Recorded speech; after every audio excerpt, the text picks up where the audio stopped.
c'est le centre de santé amélioré de Yembere. Donc, sont venus vous recevoir le sous-préfet, à côté de moi, M. Daouda Kanté, et le chef de centre, Dr. Elazima Massa Diallo.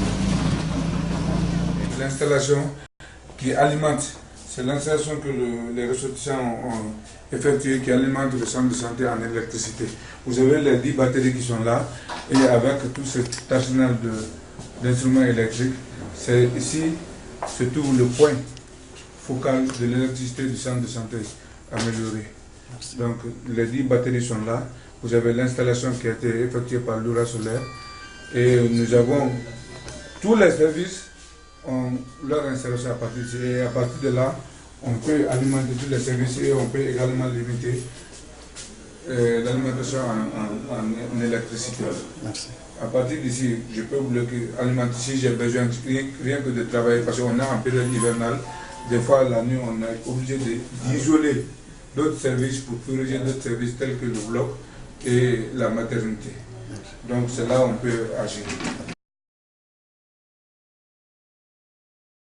Ɓe sorti samɓe men goto e maɓɓe no wiye Alhaji Mamma Saliou ɓe Gumba e monsieur Lamine Gueye mo Soto ɓe senino ka centre de santé ɗo hari ɓe heɓi congé ɓe hewti ɗo ɓe tawi chef du centre on hari on tuma ko docteur Mamadou Diam e menen comité de santé on ɓe landi men haɗay ko honɗum haton jilɗen kala ɓutane ga nini men holli ɓe haray ɗen haton ƴini e heɓugol ndaygu sabu ko wona hutorede ko buusiji ma lampuhoy ma torsoji aray piiji ɗin wona ko weli fi aray si tawi courant heɓike ga aray no faɗɗi e hawrude awa ɓe holli joni si ɓe yiltike ɓe daare ɓay ɓe hooti États-Unis ɓe yiitidi toon kamɓe ressortissant ɓe men ɓen e ɓe yiidi toon e wallitotoɓe kadi ɓe heɓi mbuuɗi ɗin mbuuɗi ɓay ɓe heɓiɗi ɓe nodduno men Conakry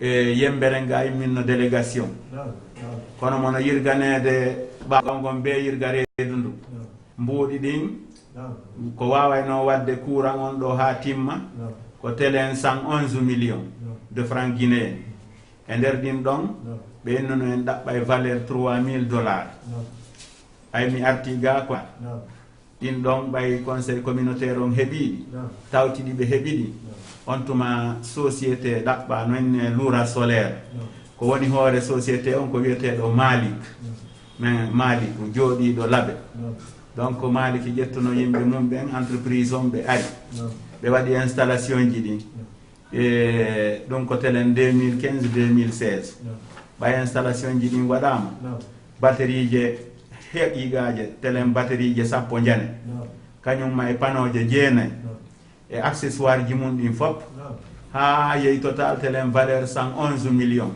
haray conseil communautaire on no jogui facture ji ko société on wanno ko ɓe ƴettani men garantie installation ji maɓɓe ɗin e nder hitande si boni yomin nodduɓe hunde yoɓatake ɓe wattay alhamdoulillahi rabbil alamina guila installation ji ɗin waɗa ha fewndo ɗo haray e probléme waɗali ndaygu ngun no woodi e nder cuuɗi laɓutane ɗin fof ka salle d'hospitalisation ji ka consultation ka PEV ka pharmacie ka morgue ka latrine ji ha ka étage ga logement personnel santé on ka bloc opératoire fopp ndaygu ngun no woodi jemma ñaɗorma bimɓe kikiɗe donc haray sattede nden ɗon wonnode nden nde iwi haray si tawi e nawnuɓe hari aray jemma tawa ko memugol a wawata yiwde hay e hunde joni haray no ndayji e sattede ala e mum ensuite machine ji no ga appareil ji wano ka lekkele ɗen marete toon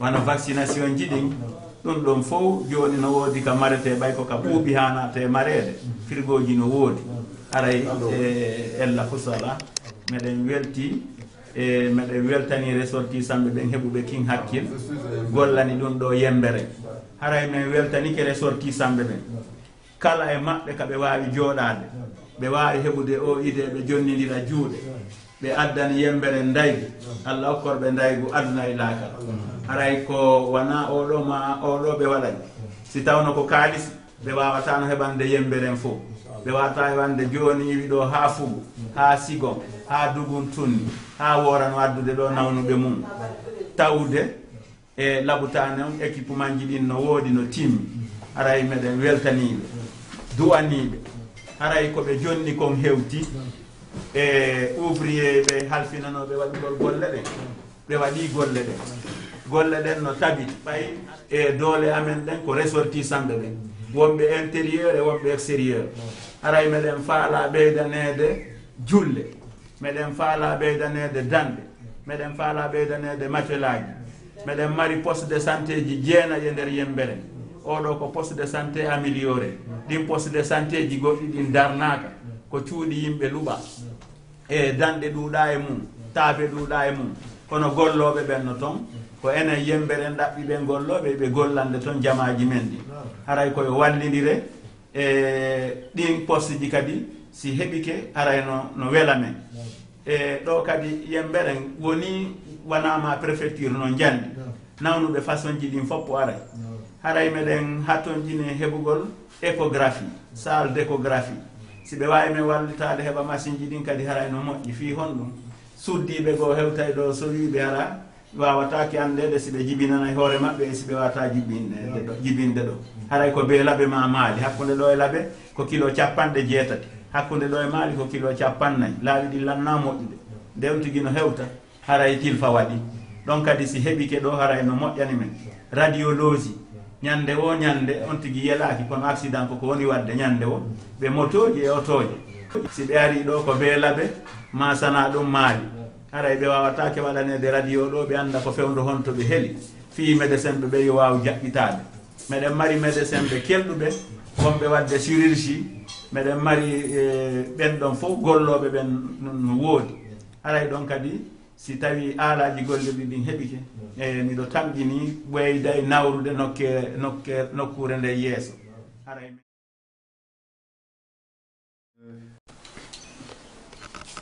alhamdulillah rabbil alamina monsieur le maire o jarama en weltori konngol ngol haray imminɓe men ga ɓen on holli e nder mako ɗon kon ko jooɗaniɓen e leydi amérique ɓe jinda hakkude caroline du nord caroline du sud e new york hiɓe yooɓini men landale seeɗani ɗe men landoto hara jaabawol ngol ma konngol ngol no e hoore ngal taabal si ari ɗo ƴettu konngol ngol fii jaabagol ngol jaabike woni no woodi marɗo ko ɓeyda on tigi ɓeyday haray no weli e amen no hitti landale ɗen tigi hiɗi iɗe fokkitani communauté de santé on chef centre de santé on iɗe wowlano e anglais ɗum guera ha watta e pula c'est de nous faire en quelques mots l'historique de notre centre de santé fuɗɗore ma kon ka hitande darnade iwre leydi toon taw jamano donc labtade meɗen on ko darnaɗo ko hitande 1960 ne docteur Jean à vous la parole. Essayez de nous citer le nombre de blocs. Oui, ok. Actuellement, la structure regorge d'abord les 3 bâtiments principaux qui regorgent un bâtiment pour la chirurgie, pour les différents services et le c'est-à-dire le logement du personnel. Donc, nous avons des tâches. Nous avons aussi des salles de consultation qui sont au d'hospitalisation, excusez-moi, qui sont au en arrière. Nous avons également le bâtiment qui et le labo, la pharmacie et le magasin. Donc, nous avons le personnel du centre s'élève à combien de personnes? Bon, on peut estimer actuellement jusqu'à 15 personnes. 15 personnes. 15, parmi lesquels il y a 2 médecins. Et il y a 2 médecins, il y a 2 sages-femmes et il y a des ATS. Il y a un médecin chirurgien dentiste aussi, et il y a des laboratoires. Donc, les difficultés que vous aviez au niveau du centre de santé avant l'appui, avant l'arrivée de ce système. Je comprends. Avant l'arrivée du système solaire, on avait énormément de difficultés. Oui. Je commence d'abord par le bloc opérateur dont je suis responsable, où on opérait difficilement pendant la nuit. On était obligé de référer des malades parce que nous n'avons pas un système solaire pendant la nuit. Et on était obligé de faire des cas d'urgence où on ne pouvait pas référer par moyen de déplacement, d'utiliser des infrastructures qu'on ne devait pas. Et vraiment quelque chose qui ne se devait pas, mais qu'on était parfois obligé pour sauver des vies à le faire. Oui. Après le bloc opératoire, je viens dans les autres services. Nous avons le laboratoire qui ne pouvait pas fonctionner par manque de système solaire pendant la nuit. Donc, comme je le disais bien, partout au laboratoire, il y avait des éléments qu'on ne pouvait pas réaliser parce qu'on n'avait pas de système solaire pour alimenter l'appareillage qui était là, disponible. Et même si elle était disponible, mais on ne pouvait pas alimenter parce qu'il n'y a pas de courant. Et nous venons encore dans les différentes salles de consultation et d'hospitalisation où l'obscurité est grande, les malades souffraient parce qu'on ne pouvait pas, sans lumière. Si nous venons dans la salle de maternité lors d'un accouchement, vous imaginez à l'absence d'une lumière, comment pouvons-nous diriger un accouchement? Et nous avons des appareils de réanimation des enfants qui ne fonctionnent qu'avec de l'électricité. Donc sans électricité, ces appareils ne pouvaient pas fonctionner. Donc les difficultés étaient énormes. Mais de nos jours, grâce à cette électricité, grâce à cette installation, ça a été un gouffre de soulagement et pour la population et pour les agents de santé. Parce que ça nous a permis d'abord d'installer un système d'animation d'eau en eau, parce qu'il y a eu l'animation en eau, c'est grâce à ce système d'électricité. Parce qu'ils n'ont pas installé un autre système, c'est dû à ce système d'installation électrique qu'on a alimenté le centre en eau, et sans eau pas de vie. Donc après ça, nous avons eu dans tous ces services, comme les problèmes que j'ai eu à susciter, nous avons eu la solution à ces problèmes. Au bloc, je peux le 24 sur 24 parce qu'il y a la lumière. La question est la suivante. Oui. Maintenant qu'il y a eu cet appui, ce système solaire-là, quels sont les avantages que vous tirez dedans? Donc, je crois que j'ai déjà énuméré les difficultés. Donc, nous avons des avantages. Oui. Et ces avantages, c'est y compris d'abord le personnel qui est partie prenante du centre de santé parce que la population vient nous trouver là. Nous vivons entièrement dans la structure. Donc nous avons eu énormément d'avantages. Entre autres.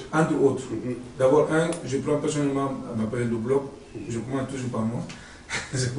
Le bloc, j'opère maintenant 24 heures sur 24 parce qu'il y a la luminosité, sans difficulté. J'ai eu des appareils que je peux brancher, celles que la lampe celtique, avant qu'on ne pouvait pas utiliser. Maintenant, avec l'électricité, on peut brancher la lampe celtique et opérer sans difficulté.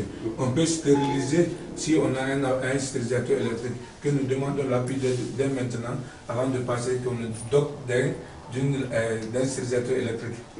Nous avons les clims que nous utilisons grâce à l'électricité. Donc, nous opérons dans les conditions les meilleures. Okay. Grâce à cette électricité. Ça, c'est la nuit comme journée et nous avons vraiment le temps de travailler paisiblement. Le chef de Dr Zan, c'est ce qu'il vient de dire là. Grâce à l'électrification. Maintenant, pour une continuité, le comité de santé et d'hygiène aussi a cherché une équipe de maintenance. Donc les appareillages là sont suivis, les panneaux, les batteries sont suivis pour le maintien, la propreté et tout ce qui s'ensuit, pour la continuité de l'électrification. Okay. Je vous remercie. Merci vraiment. C'est les avantages qu'on peut ajouter. Il y a tous les centres de santé de kits informatiques. Donc cela fonctionne à travers l'électricité. S'il n'y avait pas d'électricité, on ne pouvait pas utiliser. Actuellement, le personnel utilise ça et on saisit les rapports, on balance à travers ça. On a des autres appareils informatiques comme les laptops qu'on utilise. Ça aussi, on branche la barrière qu'on utilise.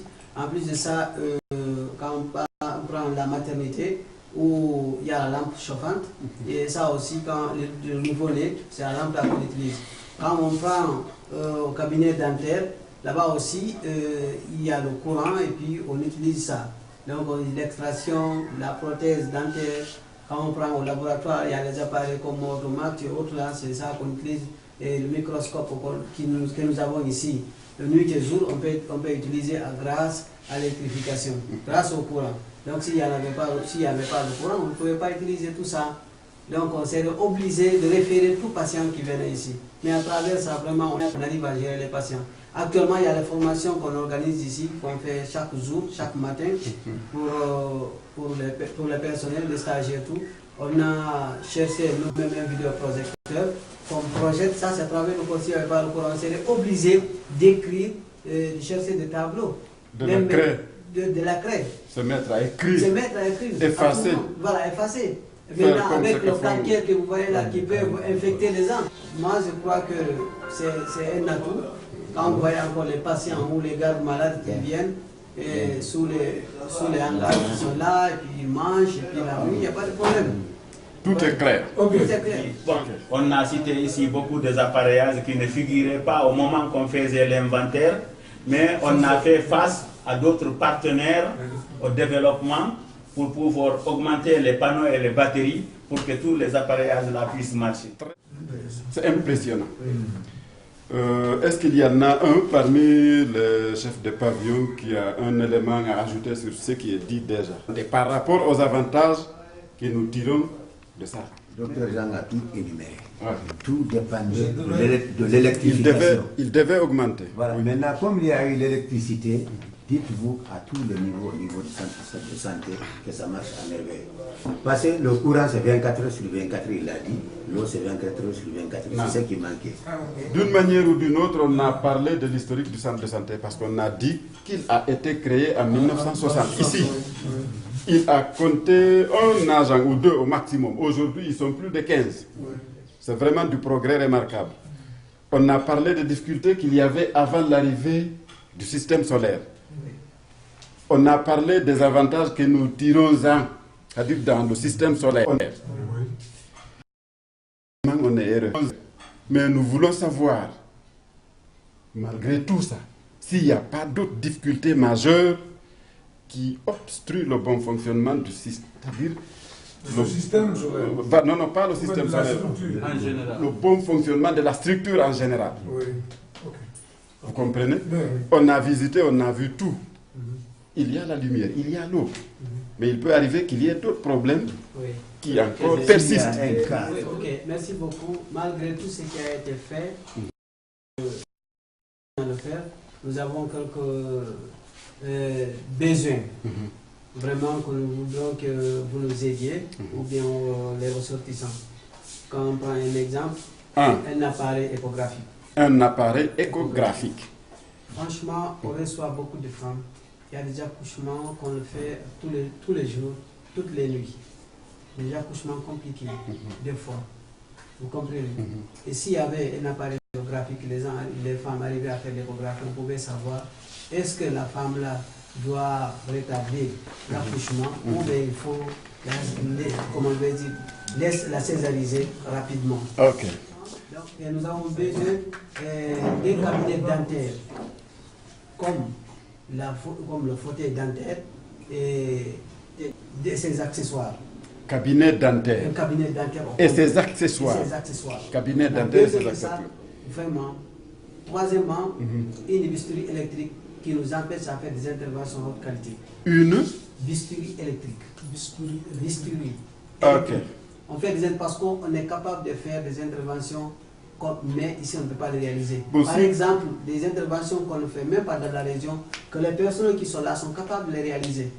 Donc, il y a beaucoup d'interventions pour parce que le personnel est capable, ils sont capables. Mais le matériel n'existe pas. Le matériel n'existe pas. On a cité 3, donc 4. Oui, voilà, on a besoin d'un oxygénateur. Oxygénateur. Voilà, que j'entends bien. Là, on reçoit des maladies ici, gravataires, qu'on doit oxygéner. Par manque de cet appareil, on est obligé de les référer. Oui, la radiologie ou radiographie qu'on a besoin aussi, parce qu'il y a des accidentés, vous allez voir des fracturés, mais on ne peut pas identifier, c'est maintenant si les fractures. Okay, donc à travers l'appareil, on a besoin d'un ECG. Un ECG, appareil électrocardiogramme. Appareil électrocardiogramme. NCG. On reçoit des malades cardiaques. Voilà, surtout des vieux. Électrocardiogramme, NCG. Donc à travers ça, on peut ausculter le cœur, voir quel est le problème au niveau du cœur. Vous comprenez? Oui. Tous ces appareils-là nous manquent ici. Donc on sollicite auprès de ces ressortissants qui vous ont envoyé le peu qu'ils peuvent nous apporter par rapport à ça. Vraiment, on est à bras ouverts, on attend. Voilà qui est intéressant. Acceptez de rappeler qui vous êtes vous. Moi c'est Diallo Elaz Mamadou Salou. Je suis médecin. Non. Vous êtes c'est le sous-préfet, mais c'est le maire, Oui. les conseillers, le comité de gestion du centre de santé et les stagiaires. Ressortissant ɓe yemberen wonɓe toon ɓen hiɓe wondi hiɓe naɓidi e société imminɗo men on mana imminɓe men ɓen ɓe holluno ɗi faaleji ɗo ɓen walliti ko ɓen immini men ɗo e men ar haray welo welo ko holluɗon ɗo ko mi sikki ko non seulement ressortissant ɓe meɗen ɓe yemberen ɓen mais aussi projet IHE wallitinoɓe ɓen wallitiɓe ɓen alhamdulillah rabbil fayi alamin meɗen dowani ɓe walliti e meɗen welti meɗen welti wonuɓe saabu ha ɓen ɗo wallitiɓe gasi fayi yoɓe wonu saabu kamɓe sorti samɓe ɓiɓɓe guine ɓen fof fi ɓe walwa ɓeeɗo fi fewtugol e ɗi sattendeji ɗi heddorɗen ɗo fi fewtugol e ɗi sattendeji ɗi heddorɗen ko minen suddiɓe ɓen ɓuri duwade ɗi sattendeji ɗi fof ko minen suddiɓe ɓen ittana sattendeji alhamdulillah meɗen duyi meɗen welti alhamdulillah rabbil alamin yallah waɗu barke e golleji alhamdulillah rabbil alamin président du comité de santé ɗum kadi ko si tawi no woodi ma konnguɗi seeɗa ko hewtin toon ɓe imminɓe men yo men ar ha men taw yemberen ɗo humpodire ngal humpodiran ɗo non min ko Mamadou Diang wiyetemi ɓe yomi Petit Soto e kala duuɓi nogay ɗiɗi hikkamiɗo ɗo alhamdulillah aray no ɗo wonirno gila law ha fewdo ɗo noon piji goo meɗen humpiti o labutani ballal ngal ɓe walliti en ɗo ngal nawri labutani yeeso moƴƴa ŋakkereji ko wonno ɗo kon hari no tiiɗi way si ɗon nana labutane ko laaɓal e ndaygu ndaygu ngu ko ɗum woni addude laaɓal ngal wayi ko ndaygu ngu woni addande men ndiyan ɗam si courant ala noon ndiyan ɗam wawatama heɓani joni noon ɗum ɗon fof heeɓi labtani noon no laaɓi ga no gollede nden hewtuɗo wonde hewtuɗo golloɓe no hettani golle ɗen aray meɗen weltani kamɓe wallitiɓe ngal ɗo ballal e hoore ngal ballal ngal ɓe walli ɗon haray hani kadi min holliɓe koɓe addi ɗo kon min hutorere ɗum no haniri alhamdulillah min dankoto min accata bona si boni tum haray wona anniyamen alhamdulillah haray meɗen tori kadi balle te koko ɓe attiɓe yewtude ɗo yewti si ɓe yewtano mi yewtayno fi ɗum ɗon kono way ɓe yewti haray wona emi tongu en tum haray meɗen tori ɓe wallite ɗum ɗon si tawi hiɓe hattanitaɗo mum haray en salminiɓe en toriki Allah yo jam jaɓɓoɓe kadi woniri to yo Allah hokkuɓe arsike yaajuɗo ko hewtintina ɓe kamen ɗo alhamdulillah alhamdulillah monsieur le sous-préfet bon mi weltanike imminɓe e imminaɓe hewtugol yamberen ɗo alhamdulillah bi o hewtumi ɗo en 2011 centre de santé yemberen on comité de gestion on no wakkili laamu ngu no wakkili woni ɗo woni ka préfecture halfinaɓe toon laamu ngun ka santé no wakkilani yembere mina monsieur le sous-préfet on jarama mako men faami haray en watta konngol ngol fayi e juuɗe monsieur le maire sino woodi koɓe holla ko fewti welo welo koɓe wondi ma en tout cas to koɓe nula e amen koɓe yottintinoya e imminɓe men ɓe joni haray min weltike toni mi weltike ala si tawno no woduno ko ɗum ɗon min wowlayno kono alhamdulillahi rabbil alamina e min weltike balle ɗe min heeɓi ɗe kono ko ɓe innata kon ko heɓuɗa o haray ɗa yiɗi yaarude yeeso kono noon koko ari ɗo tawa ɗum ɗo meɗen weltori hewti jiɗi waɗama e onon tigi on ari o yii donc seede haray no woodi jama yembere on fof no weltaniɓe no du'aniɓe wona oɗo ma oɗo ko ɗum mi attorno nane min ni siko kaalisi ɓe wawata no heɓande fof joni ko Allah yira nelaɗo kamɓe o projet ittuɗo mbuuɗi ɗi e waɗuɓe sabu ha mbuuɗi itta addi foppu ko gootum ɓe fof ɓe jarama si tawno yimɓe amen alano ton ɓe ittuɓe mbuuɗi ɗin andatano meɗen ɗo donc haray ko yimɓe amen ɓen ɗo menen men jarni kadi ɓeeɗa kamɓe kadi ɓe jarna jonnuɓe ɓe ɓen haray min weltanike ɓe woni pom ɓe woni janngal hakkude jama maɓɓe on e jogiiɓe jawle toon no faala ka itta sadakaji haray min duyke min weltike min toriki Allah yo hokkuɓe kutu hokkaɓe doole ɓe ɓeyda wallude jamaji yemberen ɗin ɓe walla jama lagine en tawi hay e hunde ko hitti ɓuri cellal ngal ala wa cellal ala ko si a heeɓi cellal ngal miijoɗa ɗo ɓe walli fi cellal ngal haray ko ɗum min mi wa cellal ala haray tigi tigi on min weltori walde ɗen e ko Allah yoɓata ɓe ko ɓe waɗi ɗo ko sadaka ɓe anniyi haray min toriki Allah yo jaɓanɓe sadakaji ɗi yo Allah junnu balɗe ɗe yo Allah moƴƴin battane ɗe yo Allah hokku cellal duumingal yo Allah reenuɓe ton reenida ɓe jamaji ɗi min toriki Allah yoɓe tawtumen e dow jam moƴƴere yo Allah okkorɓe koɓe okkoramen yo Allah okkorɓe haajuɗe heewa ɓe heɓa no ɓe hewtitira ka maɓɓe toriki Allah en fattiki annabi yo Allah ɗaw masiboji yiɗo toori hakkude leydi ndin e kammo moƴƴereji ko ɓe anniyani jamaji maɓɓe ɗin ɓe woni toon wona goɗɗo yeeni ɓe wona goɗɗo forsi ɓe ko anniye yo Allah waɗum joddi aljanna yo Allah dandudu en hersude aduna e laakara yo Allah hokkudu en naatugol aljanna en toriki Allah wata ɓe tampan mere Allah wata mere tampinɓe joni ara yo Allah yoɓu ko ɓuuri moƴƴude e joddi fillitade ko no woni homɓe aray hahin e komin woni maire yemberen on e Mamadou Lamarana Bari aray onon missionnaire ɓe kadi iwɓe ka iwi ari ha ɗo yettingol ngal nelal ɗo min tori Allah yon sento e dow jam moƴƴere taw toon ɓe gure mon nden e dow jam moƴƴere faccino ɗo allahumma amin ya rabbi allahumma salli ala sayyidina